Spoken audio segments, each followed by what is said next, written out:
Okay, yeah. You know, it's the simple things in life that are the best. I got this third person camera working, and I even got double button inputs to work. See, I just pressed, a square button, and she threw an Eileen, though the animation's a little off. I'm restoring it basically. It was working perfectly a few months ago. Now, she jumps, she does a leap, obviously, when I press the jump button. But when I press the jump and button throw, he does the takedown animation. Check it out. See that? That's the sauce right there. That's the simple things in life. They're great. I actually got double button inputs to work. I press both of them, square and triangle, and he does the takedown animation. Now, I set up the script so if he's in proximity of Zafina, he can take her down. Whether that works or not, I mean, the logic is 90% solid. So the script works. There's a Boolean involved. And maybe I shouldn't have involved the Boolean. It says is tackling. If he is tackling and is in range, then he does the tackle. I can change it. You know what I can say? I can say if he is in sight range and is in tackle range, then the tackle happens till Zafina gets taken down. But Zafina's running all over the map. He runs kind of willy-nilly around the map himself. The cool thing about this is I set up some wind tunnels on each corner and also the midway points and 6 points on the map. Well, actually 8 points on the map. So all 4 corners plus, 4 more spots on the map to push him away from the edge. So if he goes towards the edge, there's a wind with a high turbulence to push him away from the edge. But sometimes he slips through the cracks of even that. There's a few gaps that he sometimes runs to. I have most control over the character. The nav mesh animator, I don't have the settings set right, so he kind of does some auto running, pathfinding. And the larger the map is, the more he does it. Okay, because when I had that set up with the other game, the original game, there were like 2 small platforms that each character was throwing powerballs at each other from, and that was a small map. And even on that small map, my character would kind of stray a little bit. Being that nav mesh agent was activated, she would stray a little bit, but here he strays a lot because the area is much larger.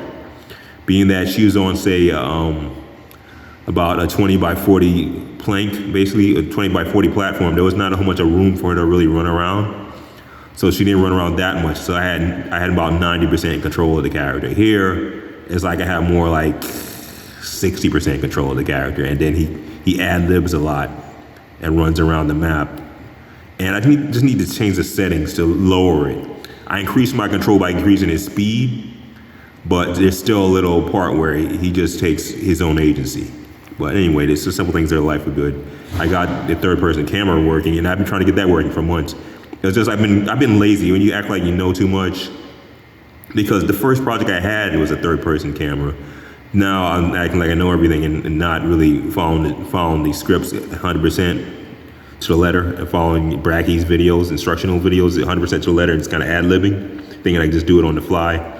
It's not that simple. Everything goes up a set process you have to abide by. Anyway, he does a jump kick. The only the button I haven't set up still is the Superman punch. That's the only button I haven't restored, because it used to be Superman punch was what was, I guess, square button. What was, yeah, square button on the or B button. Yeah, I guess that counts as B button, right? On a Xbox controller. No, that counts as X button on an Xbox controller, which is what square is here. But the button maps are different. When I'm using a PlayStation 5 controller, the button maps are different compared to an Xbox controller. So it's like there's no equivalent of the button. They swapped it out, and they don't swap places. See, technically, Xbox is square, Xbox is X and A swap places, but they did it on the PlayStation controller. What was X on the Xbox controller isn't the X on the PlayStation controller, the bottom button. It should be changed places, but it hasn't, because normally the throw Eileen button used to be the bottom button, but now on a PlayStation controller it's the left button. But for some reason, Superman Punch doesn't go to the bottom button, so I'm kind of screwed. So that's where we are. Well, I'm screwed if I use this controller. Anyway, I digress. And get out of the damn corner. I put wind tones to keep this out, and he keeps running there. I don't know why he's so gravitated to the damn corner. You know what? I can set like nav points where he just goes to those nav points. The problem with him running around so wildly is because I have a nav mesh agent attached to him, right? But nav mesh agent is just the basic foundation of navigation and pathfinding for AI. You have to add a lot of other things about waypoints and walk points. You know, a lot of logic for walk points to make him go certain places, but I didn't add that. So he's just running any spot available on the map. That's what's going on right now. So I have to refine it and optimize it. Godoku out.